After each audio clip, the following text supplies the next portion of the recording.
You're listening to Retail Soundbites. Hello, everyone, and welcome to the Kantar Retail Soundbites podcast for the week of December 8th. I'm Barry Thomas, our senior global thought leader, serving clients on global commerce, marketing, and future tense topics. Thank you so much for tuning in. Happy holidays, Merry Christmas, and joining us on every show is my pod partner, Rachel Dalton. Hi, everyone. I'm Rachel Dalton, Head of Retail Insights for the Americas here at Kantar. Our podcast is intended to share knowledge and insights on both North America and international retail and restaurant verticals. We kick off each podcast with a news and notes section to share innovative and impactful stories from the past 2 weeks. And then we introduce our Kantar experts or guest speakers to share insights on critical topics in commerce today.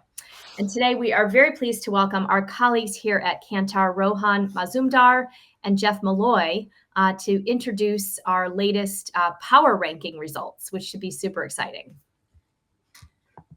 Awesome, Rachel. Well, before we jump into the six-pack of news and notes, let's just touch on the weekend a little bit. You're going to like my update. You and your boys.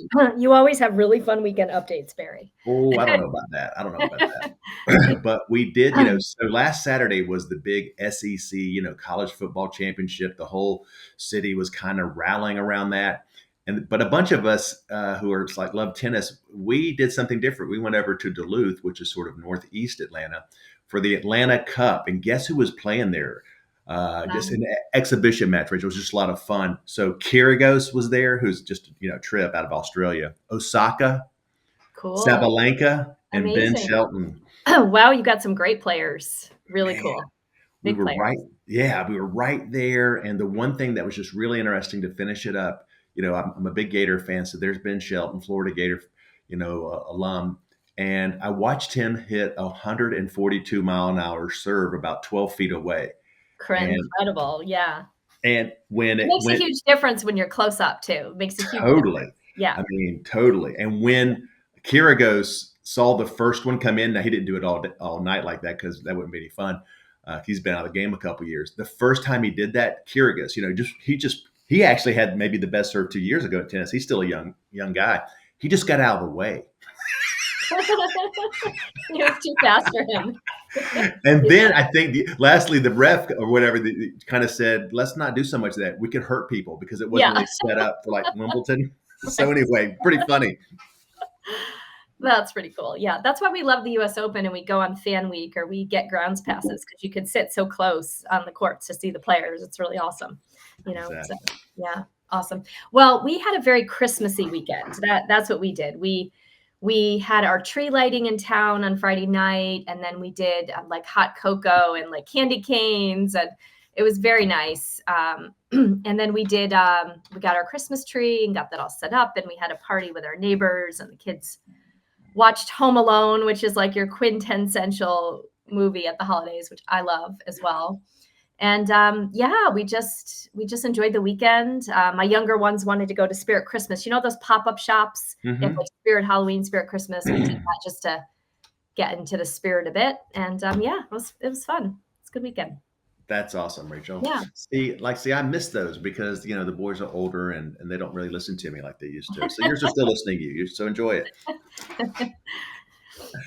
All right. So I'm starting off with, I just think a really interesting story, Rachel. I posted this on LinkedIn. I got forwarded on a couple of times. Maybe, the most controversial new grocer in America. This is coming out of the New York Post. Now, it was covered everywhere, but I thought the Post, in New York covered it pretty interestingly.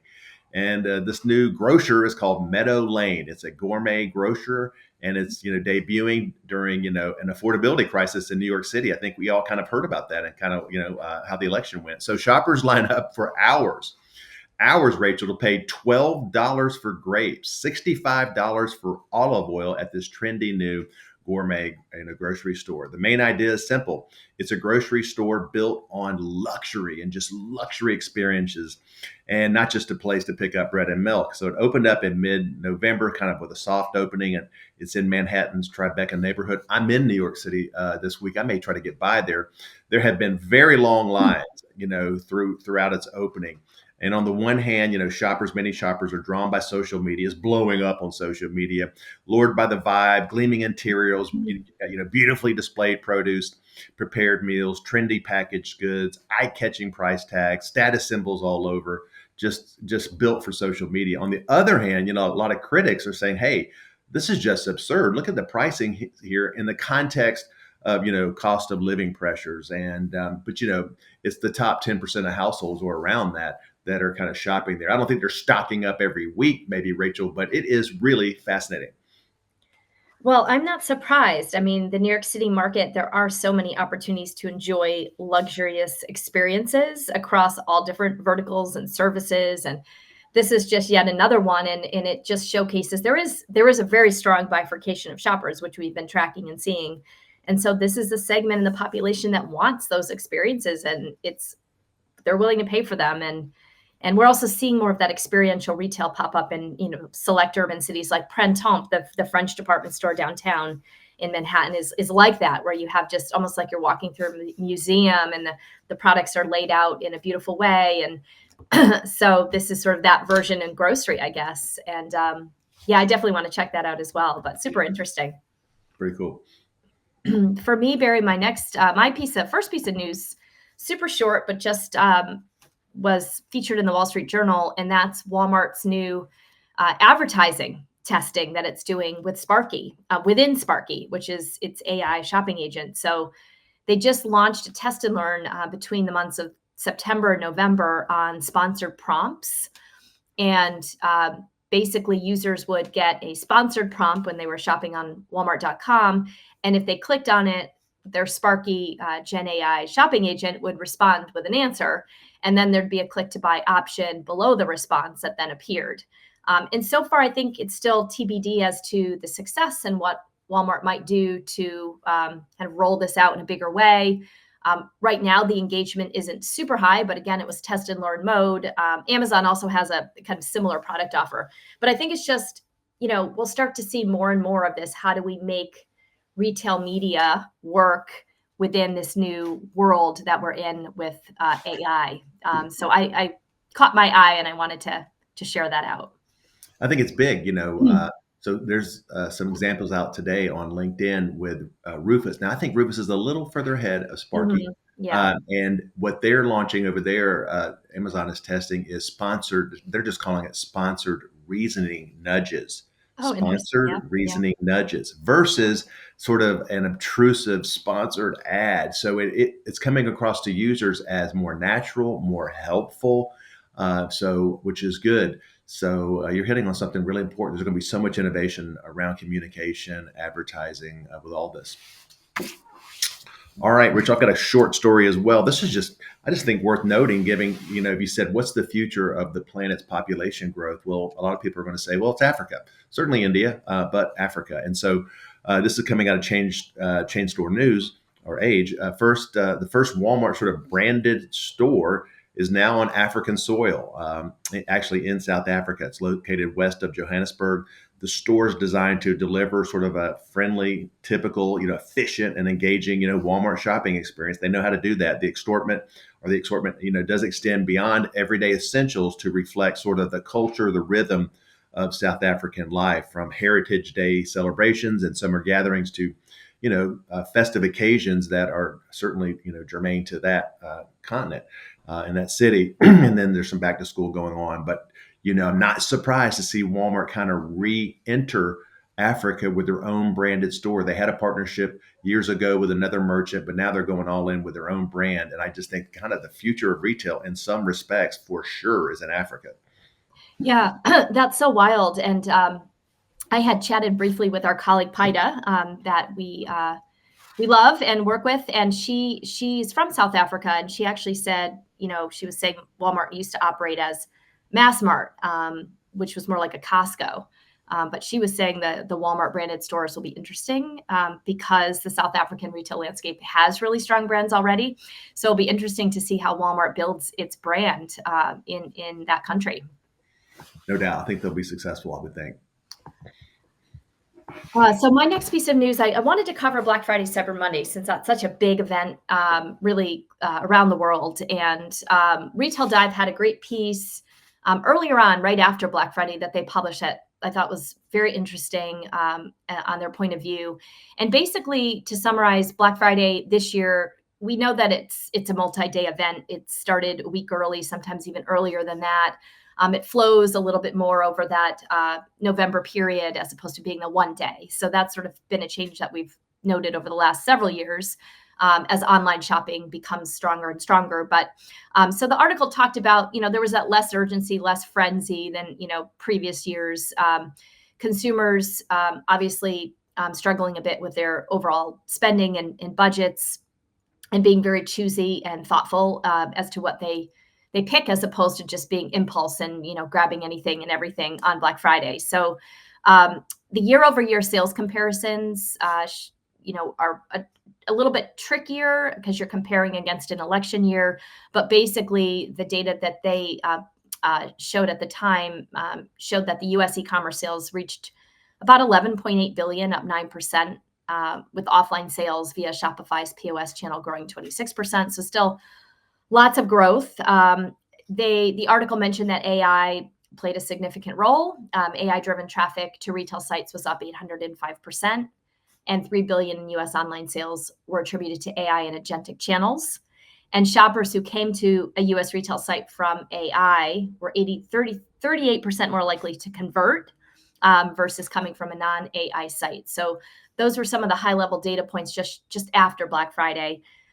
The other thing that the article talked about is retailers who offered exclusive in-store perks like giveaways saw higher early morning foot traffic. So Target was an example of a retailer that did give away 100 limited edition tote bags filled with products for those first 100 guests to try to, encourage people to come in on the day of Black Friday. And then it went on to talk about, there were, strong top line sales, but online order volume dropped 1%. Average selling prices rose 7%. So basically showing inflation continues to impact consumers. And the other thing it said is that online discounts were in line with Black Friday last year, about 28% on average in the US. And buy now, pay later usage also increased. So obviously raising some concerns about payout in the future. And then lastly, the store traffic metric data that they shared was mixed. So there were some sources reporting a slight decline, others a modest increase. But definitely this sort of focus and shift towards very conscious, like deliberate, I'm going to find the best value I can find kind of mentality that happened on Black Friday. That's a very thorough recap. I heard some people kind of frame it up as the holiday shopping that was full of deals, dupes, and delegation. Delegation being AI shopping assistance called out. So think about deals, dupes, and delegation. So as I was out shopping, one thing that I was kind of frustrated with, I won't name the retailers, but gosh, Rachel, I'm trying to find this particular holiday item, in these couple of retailers through the wayfinding app. But, holidays change, obviously, the entire store in many ways. And so it no longer matched. So then I ended up having to get to an associate, and that was kind of a train wreck. So let's all update the app as we update the modular schematics in the stores. Anyway, my one little beef there. Yeah, totally true. Totally. Especially since I think it was around, 70 or 80%. I can't remember the exact number of shopping happened on mobile. I'm not on desktop anymore. So everything needs to be perfectly connected. Totally. All right, Rachel, my last self-serving note here, my story is coming from something I wrote just because it's something I'm seeing with some CPGs, and it's something we've been studying bigger picture around sort of agentic commerce, AI shopping. And so I'm just calling this the AI trifecta, the AI trifecta, transforming CPG and retail. So there's at least three major forces. So you do have smarter store teams, associates, smarter merchants, back at headquarters, and clearly smarter shoppers. They're all emerging into this AI retail trifecta that I'm calling it. And just a little deeper on that, the front lines are really what, becoming, AI augmented. So that's the most visible change, maybe, where the associate has the app, like we've talked about numerous times with Tractor Supply and that Guru app, and they're just so much smarter for the actual associate, and they recommend brands based on the data and AI recommendation engine in that app. Then secondly, you have what I would just call cognitive merchant assistance. Think of Walmart, and Wally and that merchant offers. And now retail buyers are increasingly using these cognitive assistants to plan assortments, pricing, promotion. We can go on and on. I hear this, almost every other week from suppliers. And then third, you have AI guided shoppers. That's the third leg. They're using these AI powered apps. It could be the Yuka app, it could be the Walmart app. And that's becoming more of the other front door of commerce as I walked in the physical front door. So what I'm starting to see is some CPGs that are rewiring and modernizing the customer sales teams, commercial teams, with their different names, but call it the algorithmic commerce manager. And so they're part strategist, part marketer, and a big part data and AI specialist. And they become the interface between the CPG brand and the retail team and that growing retailer's intelligence stack, and learning how to influence all these decisions that are being made out of sight with recommendations to either the merchant or the shopper or the associate. You kind of have to have this because there's so much more influence happening here. So I think it's pretty cool. Rachel, what do you think? Yeah, I mean, I think you're going to see full teams come together focused on that too. And I think it's great, obviously, in the name of efficiency and being more helpful and giving people more information at their fingertips more quickly. That's useful. And, especially in stores, it's hard to find, like you were saying with your example on Black Friday weekend, it's hard to find a store associate because there's not as many. And so if their time is to be freed up because they have these AI tools to help them, well, that I think is going to just elevate everybody's experience in store for sure. No doubt. My last piece of news also is related to Black Friday, Cyber Monday. This is a more recent article out of Adobe about Cyber Monday specifically, with some of their report outs on numbers. And U.S. consumers spent over $14.25 billion online on Cyber Monday, which is an increase of 7.1%. Making it the biggest online shopping day ever. And then they call Cyber Week the Thanksgiving through Cyber Monday. I know that's defined differently, but that period of time saw 44.2 billion in online sales, up 7.7%. Black Friday growth outpaced Cyber Monday for the second year in a row. And strong discounts drove early and record spending, especially in like your typical holiday categories like electronics, toys, apparel, computers, TVs, things like that. And the article pointed out that deals are expected to continue, of course, into December, which we know maybe at slightly reduced levels. But they're projecting a pretty strong holiday, up 5.3% is what the projection is. Buy now, pay later was definitely something that rose during this period of time. It hit a milestone of over $1 billion spent on Cyber Monday with buy now, pay later, which is up 4.2%. And 79.4% of these transactions occurred on mobile, speaking of the importance of mobile. And then the other thing that came out is Gen AI powered chat services and browsers saw big increases in traffic in retail sites, helping shoppers find different deals and research. And social media's share of revenue also was up pretty large, almost about 57% versus year ago. And mobile, and actually here's the stat, mobile shopping dominated, accounting for 57.5% of Cyber Monday sales and over half of season to date sales, which is huge. Top three categories: electronics, apparel, and furniture. Not too surprising, but more than half of people's spending were on these three categories on Cyber Monday. And then there were some other kind of notable categories like cosmetics and sporting goods, which also kind of rose to the top. But definitely tons of momentum continuing over this holiday period, including for Cyber Monday. Now, were you doing any shopping on Cyber Monday, Rachel? Were you sort of browsing? What were you doing on Cyber Monday? I totally was shopping. I was. I wished I had more time to shop. And this year, retailers were very, very finite and specific about their dates and timing, I think, to be much more transparent. So very clear when Black Friday sales ended, very clear Cyber Monday's only today. It was only Monday and most of the big retailers. So I was like running out of time on Monday. But one of my big purchases, which my son knows about, is he wanted a PC for Christmas. So we found the best deal we could find, and we got it. So we were part of the shoppers, and it was fun to shop. Always fun to shop for holidays. Well, it's so funny. My two sons in their 20s, they both knew more about Cyber Monday than me. Like, what? In terms of like men's buying, and I was like, God, like you guys know nothing about like Black Friday. You're completely like they don't even know what that is really. But Yeah. Cyber Monday, they do know. So it's just funny how the generations change online, obviously. Well, Jeff and Rohan, super happy to have you back on our podcast. And the PoweRanking study, which is a really major study that Kantar publishes every year, just launched again, and would love to hear a little bit more about it. And maybe Jeff, if you could just first give the audience a quick overview of what PowerRanking is for those that might not know. Sure. Well, thank you, Rachel, and thanks, Barry, for this opportunity. PowerRanking is Kantar's industry benchmarking study. This is our 29th year, so we're very excited. Next year, coming up on 30 years. So it is one of our, kind of key parts of thought leadership in the commercial space. And what we do basically is we're looking for who's best in class as rated by their trading partners.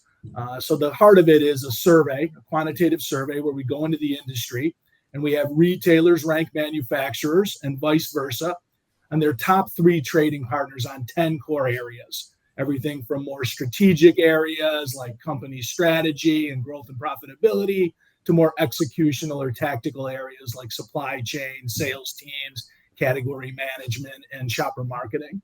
And so each of the groups, both retailers and manufacturers, are ranking their trading partners and their top 3. And then we rack and stack the results. And every November we publish them. And we publish the top 10 to really showcase who is best in class as viewed by their trading partners and why. And so it's really an industry study trying to get at, who are the best trading partners, and over time, where do we see ebbs and flows in terms of who's really coming to the table with strong programming and maybe less so. So that's really what we're doing. And then as part of that, in addition to the quantitative study and the rankings that many companies hold near and dear, we also do a series of state of the industry interviews, qualitative interviews with retailers as well as manufacturers to really get a pulse for what's going on in the industry, what's keeping clients and clients up at night, and trying to let us interpret some of the results. So there's some key themes that come out of it, in addition to all of the top 10 rankings that companies look forward to seeing. That's super interesting. Jeff, Rohan, can you give us kind of a view into what some of the top learnings and or, the top manufacturers and retailers that came through on this particular rendition of the report? Yeah, no, happy to. Maybe Jeff, I'll kind of give a little bit of a highlight of some of our top manufacturers and some of the dynamics about the rankings, right? Because one of the things we track every year is not who was just at the top or moving up and down, but are there some themes that we're sensing? Are those ranking changes telling us anything about the industry overall, even beyond any kind of explicit commentary that we get based on what Jeff just described, right? On the manufacturer side, right? I would say the rankings themselves fairly consistent among we'll call it the top 10, with PepsiCo taking the #1 rank this year. However, we're seeing an important dynamic happening on the manufacturer side, which is we are seeing food and beverage companies writ large have some challenges, right? We've generally seen most food and bev companies lower their rankings. Perhaps most notably, Coca-Cola lost its #2 spot to P&G this year. And that to us is reflective a little bit more what's happening kind of at a sector level, where we are seeing beauty, personal care, HBC sort of benefit somewhat at the expense of food and bev. Now, just to be clear methodologically so that folks interpret the data correctly, PowerRanking is not a CSAT score, right, or an NPS. We're not asking for detraction or who do we think could do better. We're asking for who does the best. So it's a little bit of a who do we think is going to be our growth partner, our strategic partner for the coming year. So that's part of what's being reflected in the rankings overall. I should say that even PepsiCo, even though it's maintained its #1 spot, from a percentage of vote standpoint, it did lose quite a bit of ground as well. So I would say all of the major food and bevs definitely having some impact there versus their HBC and personal care counterparts. We saw some interesting stuff on the retailer side too, right, Jeff? Yeah, for sure. The one that comes to mind for me, honestly, is Well, Walmart's number one. They've been number one every year we've done power ranking, so that was no surprise, and they're number one by a healthy margin. But we do hear a lot more about how kind of they're that quintessential omni-channel retailer now, and they're really trying to figure out how to provide that omni-channel experience to shoppers. So they're definitely getting credit for that. But the one that jumped out to me, honestly, is Amazon moved into the number 2 position. I think they were number 4 last year. They moved all the way up to number 2. And that surprised me because Amazon has always been, number 1 or number 2 in terms of digital marketing, one of the metrics we, kind of focus on, as well as kind of power retailer. Who do you see as being a power retailer in the next 15 years? They've always ranked very well on that. But where they've kind of fallen down in the past is best retailer to do business with. Like, are they a good partner? They were number 7 on that last year. They jumped all the way up to number 2 this year. And when I'm talking to my clients in the past, that was kind of the feeling that they're kind of a hard partner. They're not necessarily looking for category leadership or partnership in the traditional way.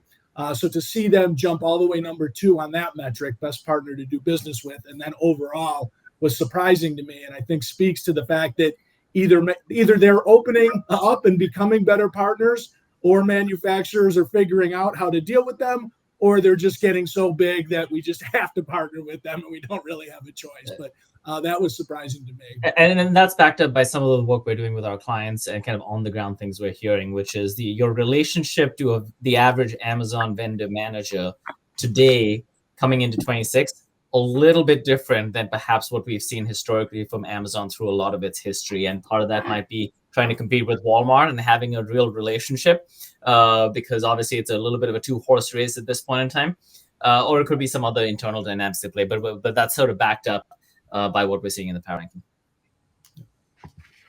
And as well as Amazon kind of benefited, we did see a little bit of softness. Target, I think, moved down a spot.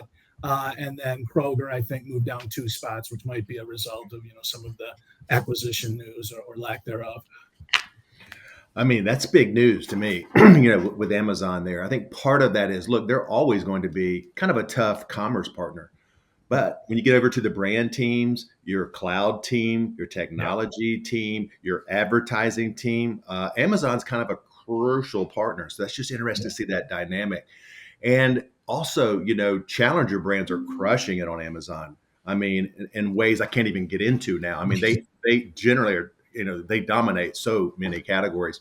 And on that topic, I just had 2 questions for you guys, and maybe Rohan, go to you first. What did you see new or different around store brands and challenger brands? I remember last year in the report, buyers were saying, hey, these used to be sort of, ankle biters. Now they're knee biters. They're teaching us so much. They're bringing better data, better digital value, et cetera, et cetera. So I'm just curious. Yeah, I mean, Barry, you're hitting on sort of a dynamic that this space and us as your Academy at Kantar, we've been watching for so long. If you think about the 3 types of players, right? Private label, large mainstream national brands, and then sort of your emerging, what we would have called ankle biter types, right? Who, which have common characteristics like DTC orientations, and then Amazon, et cetera, right? If you think about those 3 folks, in some ways, the consumer value equation, which we sort of first put on the table in 2023's power ranking, and then the growth mandate question, which is how you're going to grow categories in 2024, that's sort of come to a head.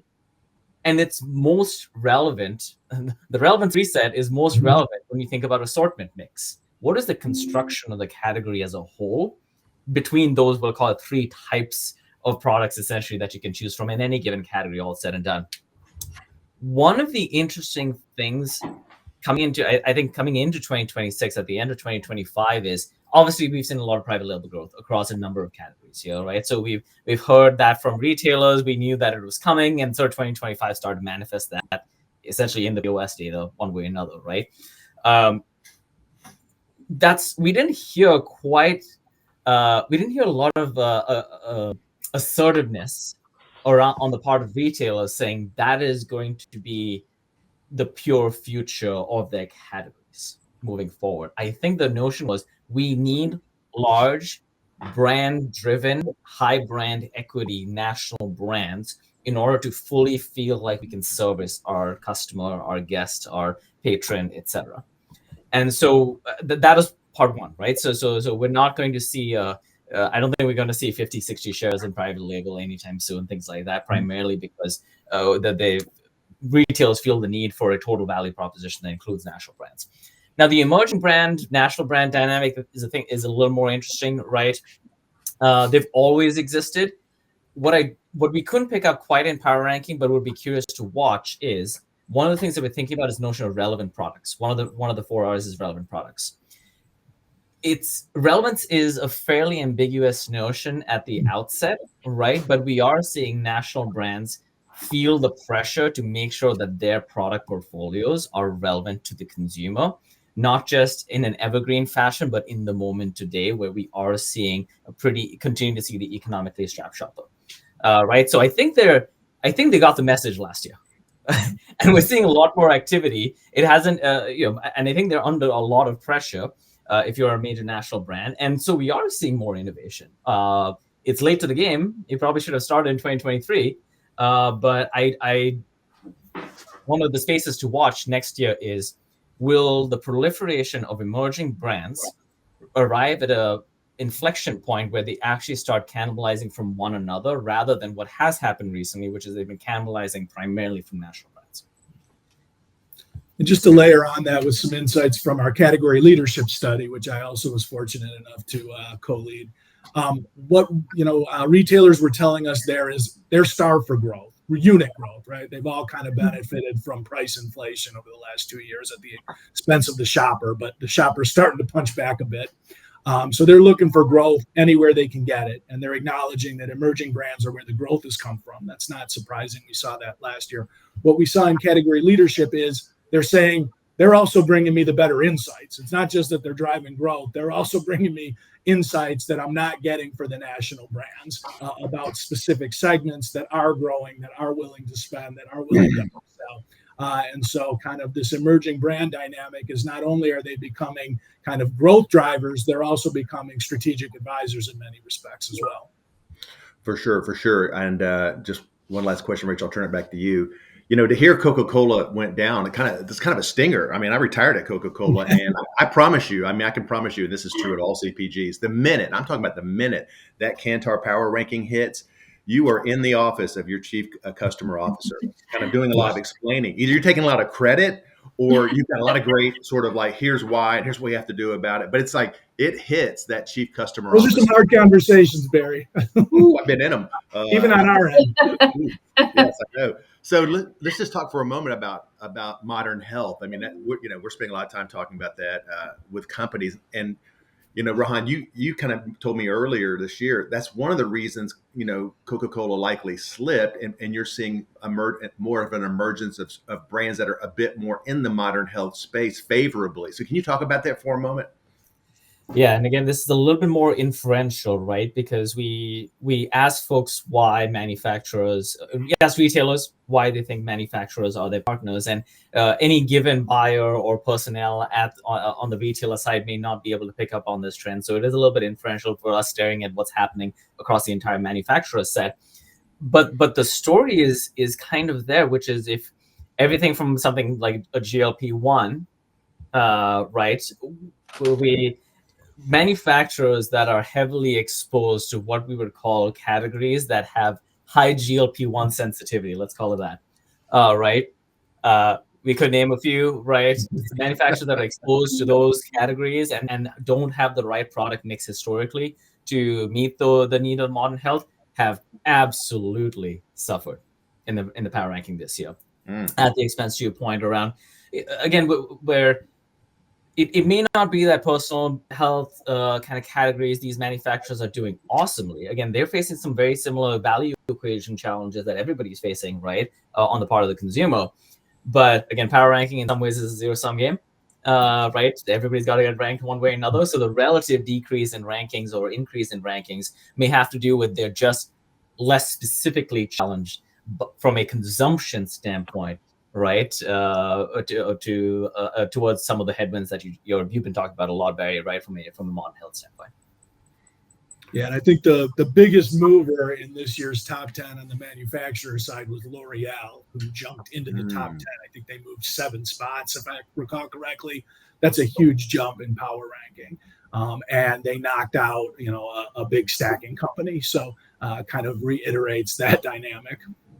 Just lastly, just on L'Oreal, Rachel and I meet with them almost every year at NACDS. And Rachel, aren't you always impressed with L'Oreal, that customer leadership team? Man, it's like, whoa, it's way up there. They are sophisticated.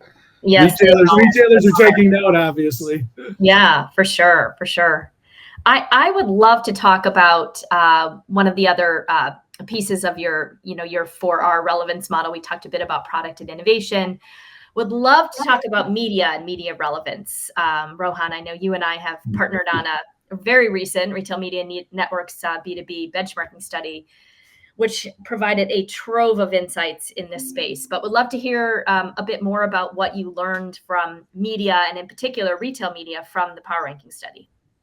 Yeah, I mean, well, not going to want to steal any thunder from that study in some ways, Rachel, because I actually think it's gone really deep into some of the things we just started to scratch the surface on in PoweRanking in some ways. But if relevance is really the core theme of PoweRanking, I think one of the things that we definitely wanted to land is relevance is a multifaceted notion, and it impacts multiple aspects of the trading relationship. It's not just brands who have to prove their relevance to the retailer or the consumer, for that matter. Retailers have to prove their relevance to their guests by being a full package, right? What is the value of the total box, right, to their customer, right? That's why they're putting pressure on brands. Similarly, one of the dynamics that has been accelerating, and we don't need to kind of explain that to certainly anybody listen to this, right, which is as a percentage of total mind share, and certainly increasingly as a percentage of total budget that changes hands between the manufacturer and the retailer, retail media for a number of relationships has become such a large portion of that. In as much as retail media networks, having built out infrastructure, need to prove their relevance as a marketing channel with efficacy unto itself, and not just hey, this is just part of our overall relationship, right? That proving of efficacy has taken on a lot of heat in 2025. It was just like the value equation for consumers in 2023 felt a little academic. In 2023, folks were saying, listen, am I getting the right ROI on my investments in retail media networks? It was a bit of an academic discussion. I think in 2025, and certainly coming into 2026, both those things, the consumer value equation and the media network value equation, right, if you want to use it called that way, is going to be less academic, more real, more choices being made differently about dollars being spent. And I think that's a lot of what I'm very excited about the RMN study about, which is, I think it's going to be pretty nuanced. I think there might be a temptation to say brands are just going to balk. Hey, you're not proving the ROI, I'm walking away. I don't think that's going to happen. And I don't think they want that to happen. And certainly retailers don't want that to happen. So it's going to be some middle ground there somewhere. And I think the RMN study kind of starts to get at some of the nuances that I think will start to play into that. Yeah, I 100% agree. And that's kind of the rhetoric and what we've been hearing. So we went into the study with the hypothesis, like, will brands pull back because they're not getting the transparency, they're not getting the measurement data that they need to fully prove that incrementality question. That's always the question. And then we learned something different. We learned that brands are pretty excited about RMN. They're pretty bullish. They plan to invest more. There is a lot of work that is acknowledged, that they need more ways to measure across networks. That's a huge opportunity. And then the in-store omnichannel piece is a massive opportunity that retailers are starting to build towards, but haven't cracked the code yet. So there's still a lot of that, I'm going to be choiceful with my investment. I'm not going to just continue to spend for the sake of spending. So that, I think, has gone away. But I will continue to spend where it makes sense, because at the end of the day, retailers have this data that no one else has, and they can create this opportunity for brands to be much more highly relevant and very hyper-personalized if they can tap into it in the right way. So I think the conversation was more positive about the future of RMNs from that standpoint, at least. Right. Now, let me ask you, Rohan, we'll start with you. Maybe the biggest shift in commerce is data and AI, since obviously e-commerce. And, we're doing a lot of work in this space. What were some of the signals you were getting in the report? I mean, it's just so many ways this is happening, whether it's the shopper in the, in the store using whatever, the Sparky app, the actual retail associate now is being empowered with these tools. I mean, it's just, gosh, the entire path to purchase is just data and AI influenced. So what did you kind of hear on this topic? A few different directions, and Jeff, I'm definitely going to ask you to talk about some of the things we heard around mission-based basket line and things like that, right? But I think, Barry, in short, the primary theme was, at some level, it was kind of assumed in 2025 that everyone was going to have to get smart on AI, or at least start to really explore what this means for their organizations. And obviously, that's not I think every business podcast on the face of this planet has said that every episode for for the last year. The thing that we were watching for is in the relationship between the brand and the retailer, this notion of demand generation, kind of planning, merchandising, and then the execution and supply piece. They all really come together in a very powerful way at this sort of intersection of the brand and retailer relationship. And I think what we'll start to see in those conversations is a higher degree, not unlike retail media, of scrutiny around how are we impacting each one of those elements of the value chain in a way that's measurable, precise, and actually helps the entirety of that relationship. We may not end up with the super app equivalent of that relationship across all things in one, GPT-like user interface. But certainly there'll be higher scrutiny around what is the entire ecosystem from front to end starting to look like in terms of AI doing something for us in a measurable kind of way. But I know you had some examples of that, right, Jeff, that we started to pick up on the interviews. Yeah. I think, if we probably should have led with the fact that the theme and the title of this year's Power Ranking is the Relevance Reset. And like the last two cycles, value was dominant. In fact, 2023, 2024, our interviews with retailers sounded almost exactly the same. And, value was top of mind. It was the first thing mentioned. That wasn't necessarily the case this year. We heard a lot of different themes. Value was still there, don't get me wrong, but it wasn't the dominant theme. And it was almost because it's baked in. It's a price of entry now. It's expected. And so it's, less of a front and center because now it's kind of expected. And so we landed on this area of relevance, which is, okay, now that value is kind of price of entry, how do we regain relevance? How do we, kind of target very precisely the right shoppers? How do we engage and connect with them with the right offers that are, highly relevant, even personalized, and delivered through the right channels at wherever they are in their journey, and be it through digital, social, or mobile vehicles. So ultimately, we're looking at kind of regaining relevance, and that's why we called it the Relevance Reset. One of the things that was acknowledged was that AI is really an enabler of this, right? AI can really help us unlock deep, provocative insights, target at a kind of Uber level, and provide more of a seamless omni-channel experience throughout channels. And so, definitely seen as an enabler. And we did see that in our category leadership study as well, where not shockingly, AI was the number one area companies plan to invest in, both retailers and manufacturers.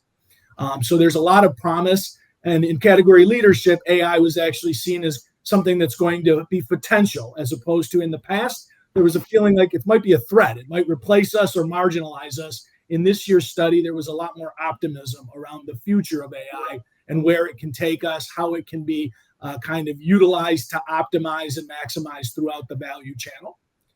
That said, sorry. Well, when I talked to the rank and file, I sense that there's a lot of great case studies that are happening at headquarters, a lot of great success stories, but it maybe hasn't cascaded down to the day-to-day as well as it should. And I'd be interested in your thoughts there, Barry, because I know you talk to a lot of companies in this space. That all sounds kind of what I'm seeing. The only one ad I would just have is, boy, there's a couple of retailers that are just in a different world than everybody else. The Morgan & Stanley group just came out, the investment group obviously, came out with one of the best studies on this topic. I'm writing a blog about it next week. And respectfully, and I say this with respect, there's Walmart and Amazon, and there's everybody else. And those two are in a different world. I mean, those are really augmented merchants. In large part, machines are leading, assortment or are helping an assortment in very different ways than, some other nice large retailers. So there's just, different capabilities, different infrastructure, and ultimately working capital going into this topic. But I do think this will be even more of an influence factor next year as more of the model companies are providing tools to merchants and suppliers to help with this. And so it's kind of like there's the NFL, and then there's there's college football, and I still like college football, but the NFL is the NFL. Yeah, and I think that's fair. And I think we have one of our metrics for power ranking is use of technology platforms, and not shockingly, Walmart and Amazon were number 1 and 2 with the bullet.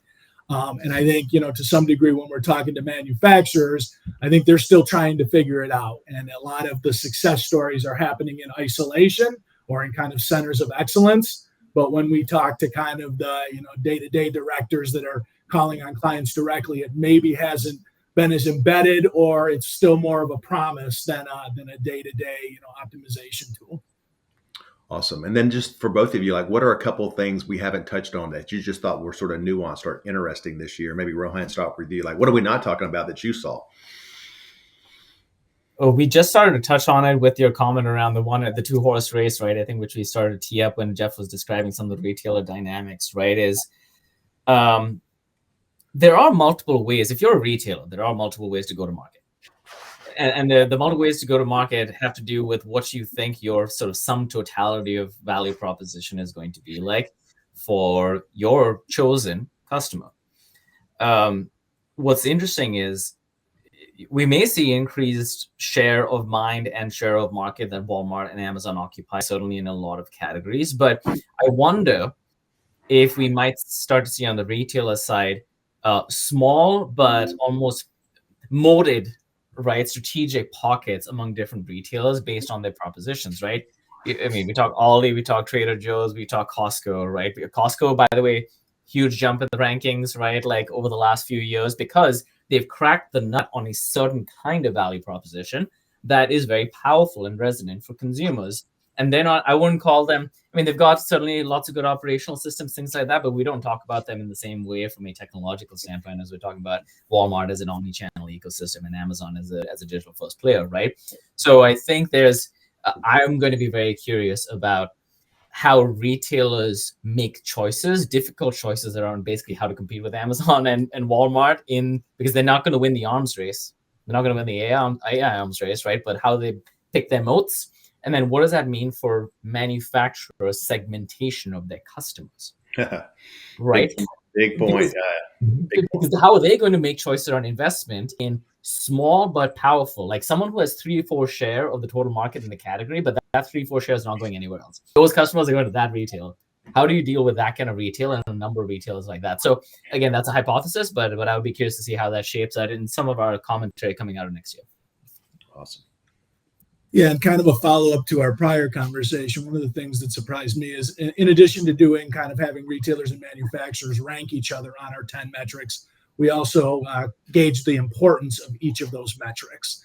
And to retailers this year, number 1 was growth and profitability. Not shocking, right? That's kind of why we're in business. Number 2 was supply chain, and it's been in the top 2 since COVID. Not shocking. But number 3, which jumped from number 9, so bottom of the list, all the way up to number 3, was use of technology platforms. So, that was a huge rise. And so there really is this, to your point, Barry, kind of the Walmarts and the Amazons are pulling everyone ahead and saying, technology is where we need to go. And it was even ahead of things like consumer brands and innovative marketing, which were number 4 and 5. They both moved up the list as well. But technology moved all the way up to number 3, which was surprising to me. And then I guess the other thing is just, and not to bring back our Category leadership study again, but we do this thing called the balance of power, where we look at who holds the balance of power in the trading relationship. Now, obviously, we want everything to be win-win, so everything should be, maybe balance of power is a bad way to think of it, but it is kind of interesting. And when we started doing that back in 2009, 2010, it was pretty close to 50-50 in terms of both retailers and manufacturers thought they were kind of on even footing. Over time, though, over the next 10 or so years, retailers just kind of continued to grow in terms of their balance of power. So both manufacturers and retailers kind of felt like, okay, retailers are kind of taking power. They're moving things in. They own the shopper. Private labels growing. They own the data. So there was this rise to where it was almost a 70-30 split in terms of power to the retailer.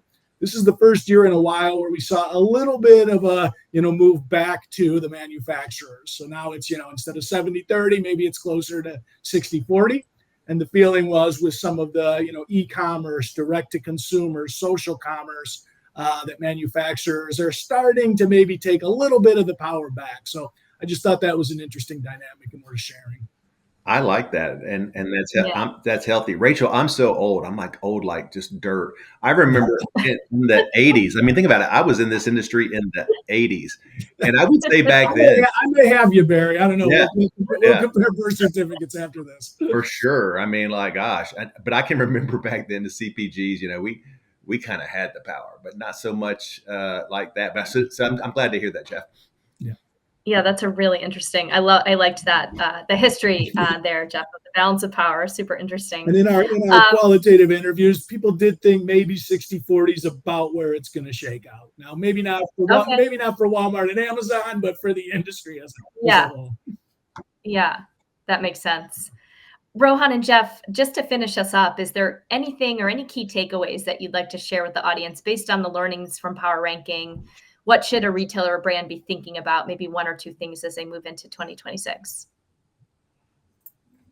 I think on that shifting balance of power note, I think if you're a manufacturer, right, I think one of our messages is all hope is not lost, right? Lots of headwinds if you're a manufacturer. You got private label, emerging brands, AI investments, a consumer that's like very judicious relative to a few years ago and how they spend. So all of that can feel quite overwhelming. That's part of the feelers we've been trying to get at in PowerRanking is, Barry, to your point, is this a complete inversion, right, of the heyday of the 80s if you're a manufacturer? And honestly, it doesn't seem to be that way. It does feel like there is strength building. There is change happening. People have gotten the memo on innovation. People have gotten the memo on price pack architectures. Folks have gotten the memo that investments now are required to actually lead to better long-term health if you're a manufacturer. So I think that if I at least talking to the manufacturer side of things, I would say all hope is not lost. Yeah, from my perspective, I would say, don't let PowerRanking be a one-time event. You should be benchmarking yourself against competitors throughout the year. Your core competitors, maybe aspirational best in class, some of the emerging brands, so you can always see where you are. If you're in the top 10, I think you almost have to be good at everything. The Pepsis, the Cokes, the P&Gs, the Nestle's, the Unilevers, they do really well. They're in the top 10 for all of our metrics. They kind of excel on everything. And as the leaders, retailers expect them to. But if you're outside that top 20 or so, my feeling is I always tell my clients, you need to benchmark yourself against your peer class because maybe the top 10 can be, aspirational, but maybe you're not quite there yet. But benchmark yourself against your, kind of competitive set. And then pick a lane or two. What do you want to be known for? What do you want to be your superpower? Because you probably can't excel on all 10 things. And if you try, maybe you'll divert your resources. So what do you want to be known for in your space? Pick a lane or two, and then really focus on that so that you're the retailer's go-to for that particular dimension. Love that. Great coaching. It's just like act like the category advisor. I know you're not the category, but start acting like it. Boom. Yeah, exactly. Well, guys, thank you so much. This has been an awesome conversation. Really happy you joined us today, and love to have you back again to talk more topics in the future. So thank you. Great job, guys. Thank you for the opportunity. Folks, appreciate it. All right, Barry. Well, I'm super excited to learn about PowerRanking. It's always such a fascinating study to hear the results every year, and really great, as always, to talk to Rohan and Jeff. We're going to move on now to our top 5 takeaways for our audience. And the first is that PowerRanking is a partner scorecard, not a satisfaction survey. So Kantar's PowerRanking measures who the trading partners view as their best growth partners, not who they like the most. So it reflects future-oriented confidence in strategy, execution, and relevance. Number 2, we talked about the relevance reset. really the theme of power ranking, and that it has replaced value as the differentiator. So it's all about relevance, a little less about value, because value is now table stakes. Retailers and manufacturers are shifting focus towards relevance, which is things like precision targeting, personalized offers, omni-channel execution, to regain shopper attention and growth. And number three, food and beverage are losing ground to beauty and HBC. So while PepsiCo remained number one in the power ranking results, most food and beverage companies have started to slip a bit. And categories like beauty and personal care are benefiting from stronger alignment with modern health, innovation, and consumer trends. All right, Rachel, I'll bring it home with points 4 and 5. So point 4 was just, once again, emerging brands are now continue to elevate and are now, this is the retailer term, strategic advisors. What? Yes. Challenger brands are no longer ankle biters. They drive unit growth. They deliver sharper consumer insights, digital data, often outperforming the legacy brands across like sales, digital execution, value creation with new data feeds, new thinking, et cetera, and in many cases are a better category foresight. Whoa. And then point number 5 is that AI and technology platforms with retailers are now mission critical. Use of technology platforms, as we phrase it in the report, jumped from number 9 to number 3 in importance. It's a big deal. Yeah. AI, is viewed less as a threat and more as a core enabler of relevance for suppliers and their brands, along with demand generation. And execution through adoption remains uneven across so many suppliers. Also, Rachel, last thing I thought was kind of interesting, Amazon, is becoming a better business partner per the report. They moved up, like way up, as a retailer that is becoming, better to do business with. They used to always be at the bottom. Now they're towards the top, Rachel. Yeah, amazing. All right. Well, Barry, that brings us to the end of this episode. And thank you so much again to Rohan and Jeff for joining our discussion today. We hope you enjoyed our show. And as always, thanks for listening to the Kantar Retail Soundbites podcast. And please do rate and review us. We'd love to have that. It just helps us kind of elevate the podcast. You can always reach out to Rachel and I on LinkedIn. And especially want to thank Victoria for producing the podcast and the one-pager recap we provide. And with that, wish everyone happy holidays, and we'll see you in 2 weeks.